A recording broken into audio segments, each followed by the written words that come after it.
بسم اللہ الرحمن الرحیم۔ چینل اقوال زریں میں آپ کو خوش آمدید کہتی ہوں۔ اگر آپ اس چینل پر نئے ہیں تو چینل کو سبسکرائب کر لیں اور بیل آئیکن کو پریس کر دیں تاکہ نئی آنے والی ویڈیو آپ کو بروقت موصول ہو جائے۔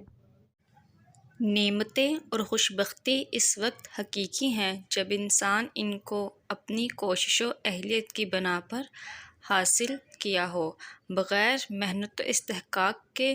چھیڑ پھاڑ کر آنے والی نعمت کسی خوشی کا باعث نہیں بن سکتی۔ ہمیشہ ایک بات کو اپنے کان میں ڈال لو کہ اخلاق سے گرے ہوئے کاموں سے کبھی بھی اچھے اور نیک نتائج حاصل نہیں ہو سکتے، چاہے زمین آسمان ایک کر لو۔ انسان کا جسم تمام کا تمام ارادے ہی کمروزی پیکر ہوتا ہے۔ شجر نصب کے سائے میں بیٹھنے والا کبھی بھی کچھ حاصل نہیں کر پاتا۔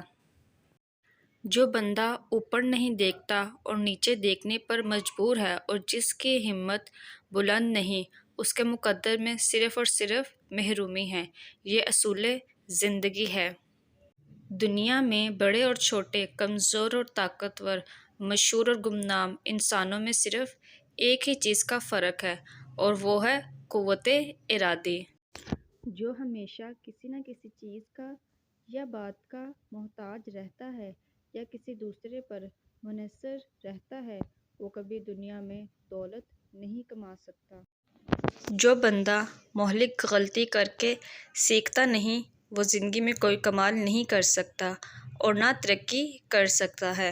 وہ بندہ ستاروں پر بھلا کیسے کمند ڈال سکتا ہے جو اپنے شجر نصب میں پھنسا ہوا ہو۔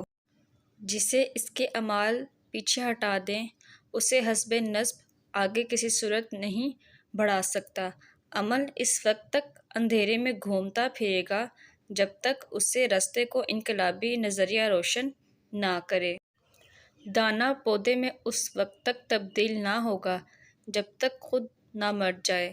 انسان کو بھی مستقبل میں دیکھتے ہوئے انتھک انداز میں زندہ رہنا چاہیے اور ان زندہ باقیات پر گزر بسر کرنی چاہیے جس کی تشکیل یادوں اور حالات گمشدگی کی دونوں سے مل کر بنی ہے۔ آنے والے کل کا آج کوئی وجود نہیں۔ آپ کی تمام جدوجہد کا مرکز صرف اور صرف آج کا دن ہے۔ آج کے دن کو ضائع کرنا ساری زندگی کو تباہ کرنا ہے۔